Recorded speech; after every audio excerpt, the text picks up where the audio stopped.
So ఈ మధ్య బాగా షుగర్ పేషెంట్స్లో గ్లూటెన్ అనేది పెరుగుతుంది.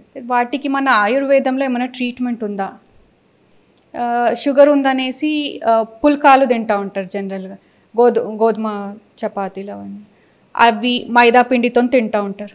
వాటి వల్ల ఏమైనా ఎఫెక్ట్ ఉంటుందా షుగర్ పేషెంట్స్ మీద? షూర్ ఉంటుందండి. ఆరోగ్య స్పృహ అవగాహన రోజు రోజుకు ప్రజల్లో సమాజంలో పెరుగుతుండడం చాలా సంతోషించదగ్గ విషయం. పూర్వకాలం అయితే ఆరోగ్యం మీద ఇంత స్పృహ అవగాహన లేకుండా ఉండేది. వాడు పాటించేటువంటి నియమాలు వాళ్ళకి తెలియకుండా పాటించినప్పటికీ వాళ్ళకి చక్కటి ఆరోగ్యం చేకూరేది. కానీ ఈ రోజుల్లో మరి తెలుసుకొని పాటించాల్సినటువంటి పరిస్థితులు ఏర్పడినాయి. సో మరి ఆరోగ్య స్పృహ కూడా బాగా పెరుగుతుంది. సో ఈ నేపథ్యంలో మరి స్పృహ పెరుగుతున్నప్పటికీ అవగాహన పరంగా సరిగ్గా ఉండట్లేదమ్మా. అంటే ఎటువంటి ఆహార పదార్థాలు తీసుకోవాలి, ఎటువంటి ఆహార పదార్థాలు తీసుకోవడం వల్ల మనకు బాడీగా మేలు చేకూరుతుంది అనేది తెలియదు. కానీ మరి స్పృహ అయితే పెరుగుతుంది. తెలిస్తే ఖచ్చితంగా ఫాలో కూడా అవుతారమ్మా. చాలామందికి తెలియదు అనమాట. సో షుగర్ విషయానికి వస్తే ప్రపంచంలోనే భారతదేశము అగ్రస్థానంలోకి వచ్చేసిందమ్మా.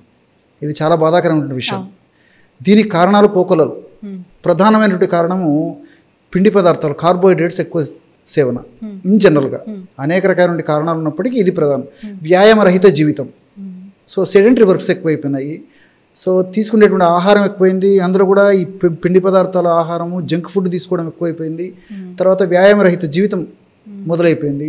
వీటన్నిటి తోడు మరి మానసిక ఒత్తిడి గురించి ప్రత్యేకంగా చెప్పనక్కర్లేదు, పొల్యూషన్ గురించి ప్రత్యేకంగా చెప్పనక్కర్లేదు. సో ఇవన్నీ కూడా కాంట్రిబ్యూటింగ్ ఫ్యాక్టర్స్ అనమాట. సో వీటి వల్ల షుగర్ వ్యాధిగ్రస్తులు విపరీతంగా పెరిగిపోతున్నారమ్మా.